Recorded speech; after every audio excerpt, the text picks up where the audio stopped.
Greetings, good evening, vinyl community. Hi, hope you're all doing well on this Saturday night. It's warming up again in the UK, which is always a good thing, particularly after the sort of chilly, almost sort of autumnal weather we've been having for the last week, 10 days or so. But we don't want to talk about the weather. We're not going to talk about that. We're going to talk about vinyl and records. So, yeah, I've been back to my favorite shop again today. And donning my mask as I went in with the old hand wash and all the rest of it.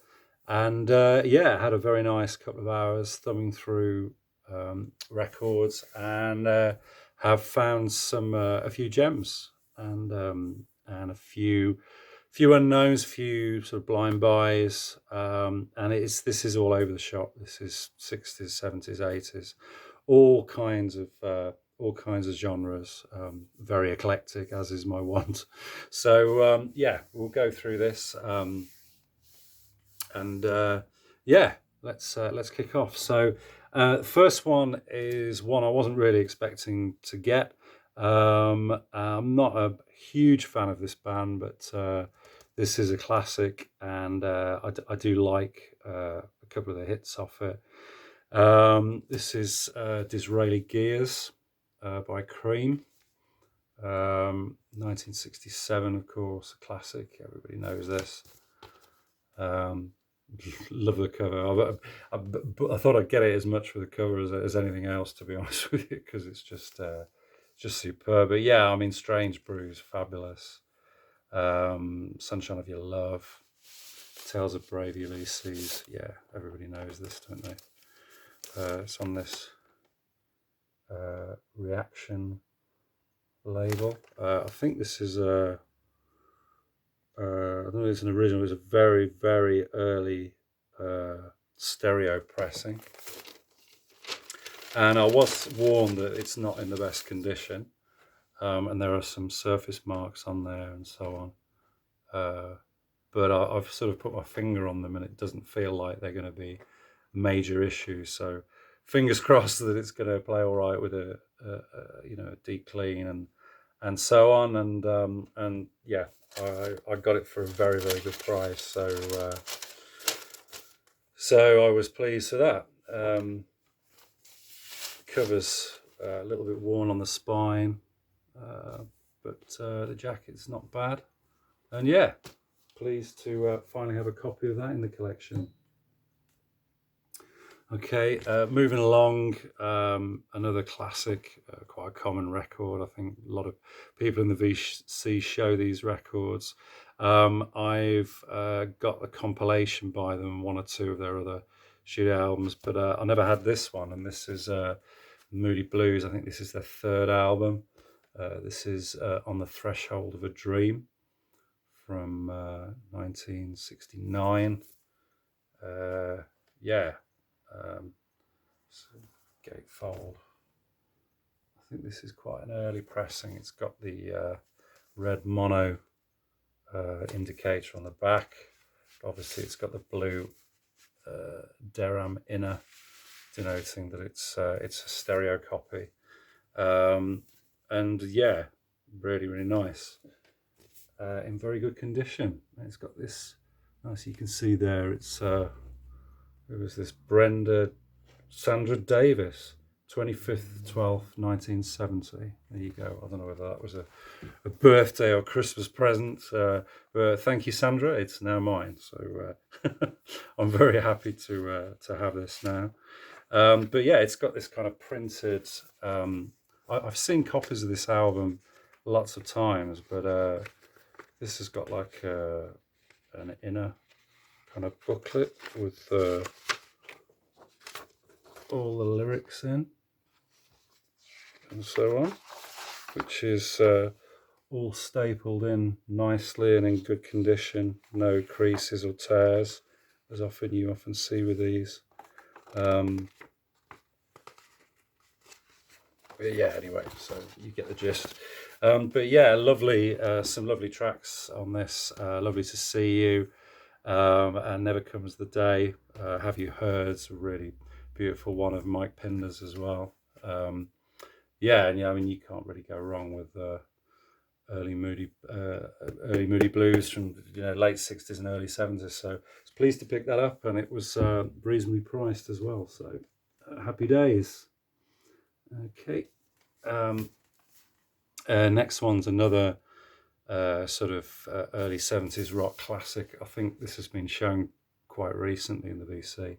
This is Deep Purple's Fireball album from 1971. Show the gatefold on it. Yeah, I used to have a reissue single sleeve copy of this many years ago. Great album. Uh, the actual title track, Fireball, is just one of the most blistering pieces of rock music ever recorded. Yeah, Ian Pace is just incredible on the drumming on that. Amazing stuff. Yeah, it's interestingly, this is a Canadian copy. It's got the little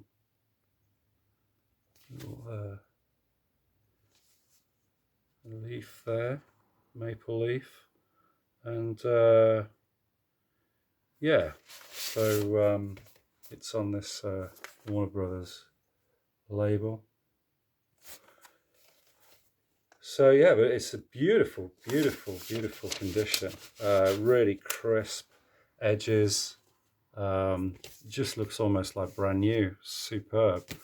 So yeah, very pleased to get that one. Add that to the Deep Purple collection. Okay, next one is another one for my Van Morrison collection. Obviously didn't have this one before. This is Tupelo Honey. It's a classic of his from 1971. Another gatefold there. Yeah, there with his girlfriend. Wonderful kind of pastoral feel on this. Yeah, real classic one from him. Glad to add that into the collection as well. Okay, moving along through the '70s. This is it was a complete blind buy. This is Carole King and Fantasy from 1973. Apparently, this is I don't know anything about this album. I've never I've seen the album and I was aware of it, but I've never heard it. So I picked it up. It was very reasonably priced. So just a few quid. So I thought I'd give it a go. Apparently, it's a very popular one with her fans, and it's a sort of song cycle. So the first track is the title track, Fantasy Beginning, and then apparently all the songs through side one and side two kind of segue into one another, which is always interesting. So yeah, I'll be looking forward to giving that a listen. That's on A&M, kind of bronze label. Okay, and moving into the '80s now. Completely and utterly different. We've got Frankie Goes to Hollywood. This is Welcome to the Pleasure Dome, of course, 1984 double album, their debut. Yeah, I mean, anything Trevor Horn is always worth picking up. He was kind of at the height of his powers, I think, by this stage. Yeah, and I mean, it's as much a Trevor Horn album in terms of the production as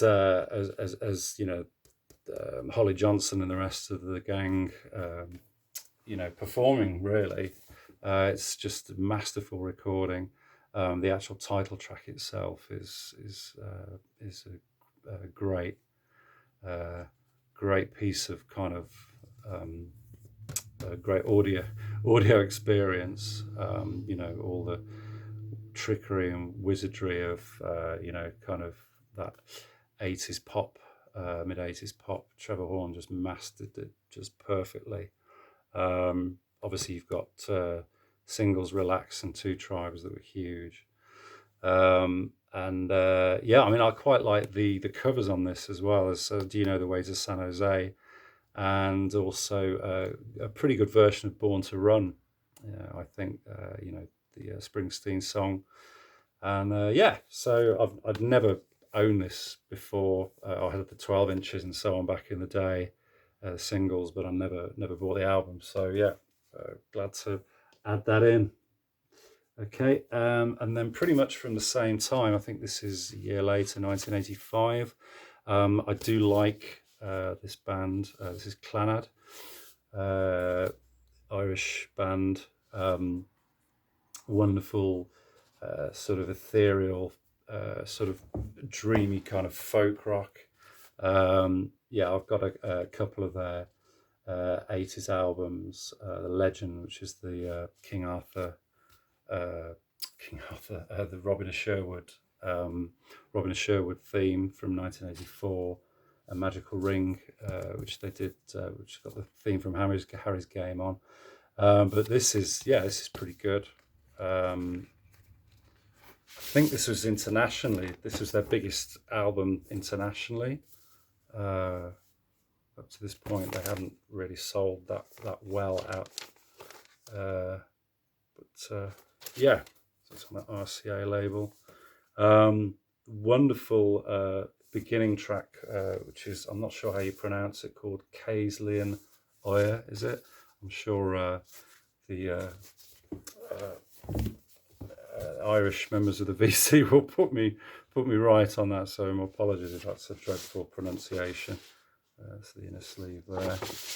But apparently that means Golden Castle is the translation for that. And yeah, I think there's a song called In a Lifetime on here, which is a duet with Bono. And yeah, it's not a bad album. Yeah, again, another one that I knew, I'd heard quite a bit, but never owned it. So yeah, pleased to add that one. Okay, and then a little bit earlier from 1983. This is Paul Simon's Hearts and Bones. Yeah, that's the inner sleeve. Oh, and it looks like, I think that's a receipt that's just come out of there. That was from the original purchase. What does it say on there? I don't know. But that's just fallen out the record, so that could, I'll have to have a look at that later. I don't know whether that's a receipt from when it was bought initially, but yeah. So this is Paul Simon's 1983 album. This was recorded after the concert in Central Park with Art Garfunkel, and I think the intention was was for it to be a sort of comeback album for Simon and Garfunkel. Art Garfunkel was actually singing on the original sessions for this, but for some reason, I don't know why, but they maybe had a falling out or something, but he left the sessions and they were abandoned. Paul Simon actually reworked the songs for us, as a solo effort for him. So yeah, it's a shame really, because it would have been that would have been interesting to hear a new Simon and Garfunkel album after sort of 13 years after they recorded their last one. So but yeah, I mean, this is nice. It's the title track, Hearts and Bones, is a nice one. We've got, what else we got on here? Training the Distance is a nice atmospheric one. And then ending with the late great Johnny Ace that he wrote about John Lennon, of course. So yeah, that's Paul Simon and Hearts and Bones. Okay, next one is from 1989. This is, if I just get the details right, this is his 10th studio album. This is Joe Jackson, and this is Blaze of Glory. I remember my mate actually buying this at the time when this came out. I always quite liked it. and I never got around to getting a copy. Um, it's he definitely puts this in one of his best albums, and it says here that it's these are the Wikipedia notes. It says it's an examination of his generation at the tail end of the 1980s and sort of optimism of the 50s. And he sort of, he's got takes on sort of terrorism and Cold War and even the sort of the yuppies as well of the time. So it's very much a kind of political statement as well. Yeah, I mean, I've got some early Joe Jackson stuff, and his lyrics are always interesting.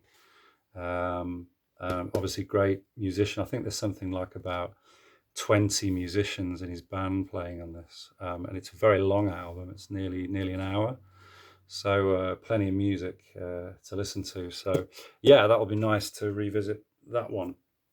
Okay, we're up to the last couple now, and this next one. This is going back to the 70s again. This is an album by a band that I've seen live in the mid 80s. And but this is an album that is an absolute stone gold classic by them, and is usually generally rated as their best album. This is Space Ritual by Hawkwind, and this is 1973 album. It was released in 1973, but it was actually a concert or two concerts from late 1972, which were in Liverpool and I think it was Brixton in London. And it's it's an experience to say the least. I think it was devised by Robert Calvert and Barney Bubbles. Barney Bubbles, who did a lot of the stage show and effects, and I think also designed the In Search of Space, which was the second studio album. But yeah, very, the full works, the full, that sort of grinding, sludgy kind of rock with the kind of, effects, wind effects, and a lot of poetry readings from Calvert and I think Michael Moorcock as well. And yeah, it's a great album, but very. This is not the best copy in the world. But it does kind of like fold out for those who haven't seen this before. This is an original. I think this is an original copy. It sort of folds out into this. You've got kind of a bit of narrative and credits on the inside. I'm not going to show the picture on the inner sleeve because I'll probably get slammed by the YouTube because there's a bit of nudity in there, so we won't be showing that. But yeah, very pleased to finally pick this up, and I mean, even though the cover's not great, the albums are in, the sales are in pretty good condition. But it's the album. It's the music on it is so noisy anyway. It doesn't really make that much difference. But yeah, glad to finally pick that up. Okay, and then the last one I've got is very pleased to get this. Last week, you may recall I showed a compilation album called Picnic, which was a sampler for Harvest Records, for their sort of progressive and sort of underground acts from sort of late 60s and early 70s. This one is a similar themed album, but this is for Island Records, and this one is called LP. That's a pun on a very amusing pun there, LP. So I've got a giant P there denoting the LP, and yeah, this is a double album. on Island Records, that pink rim. And yeah, just you've got kind of so it's quite a difficult showing it because it's kind of a bit fragile. But there you've got kind of artists from the day there. So, sort of this Fairport Convention, Jimmy Cliff, Traffic, Mick Abrahams, obviously, who went on to do Blobwin Pig, who was originally the Jethro Tull, McDonald and Giles, of course, a sort of King Crimson connection there. Incredible string band. You got Mike Heron as well, solo. Mott the Hoople, amazing Blondell, great folk. Nick Drake, Quintessence. It's just superb roll call of artists, and just a great period piece to have, really. I'm not a huge fan of compilations unless they've really got a bit of sort of magic dust, a bit of something special about them. And I think this is definitely that kind of, this is one that falls into that category. So yeah, delighted to pick that up at last. So that's it, guys. So yeah, quite a successful haul. I had to pull myself out of there, otherwise I would have ended up spending an absolute fortune. So, thanks again to Ben and his dad. Great company as always. Very helpful. I'm going to show this again because I think in my last video it was kind of reversed, and you guys were very kind not to point that out. Everything was kind of backwards. I don't know why they do that. I don't know if that's a YouTube thing or me arsing about with my phone or something. I don't really know. But anyway, so it's SJ Records. So yeah, if you're in and around Stratford, go and give them a visit. They're great guys, and a couple of hours will just absolutely fly by. I'll have a great time. So thanks very much. Everybody have a great rest of the weekend. As I say, the weather's looking really good now. Hopefully we're going to go back to some proper summer weather. So yeah, guys, everybody out there, if you go into the pubs, etc. I actually went to the pub for the first time today. It was seemed like a very surreal almost experience, sitting there with a pint, sitting in a pub, albeit in the garden. So, but yeah, keep safe, guys, if you are going out and about, and let's hopefully lick this COVID, hopefully before too long. Cheers, guys. Take care. All the best. Bye bye.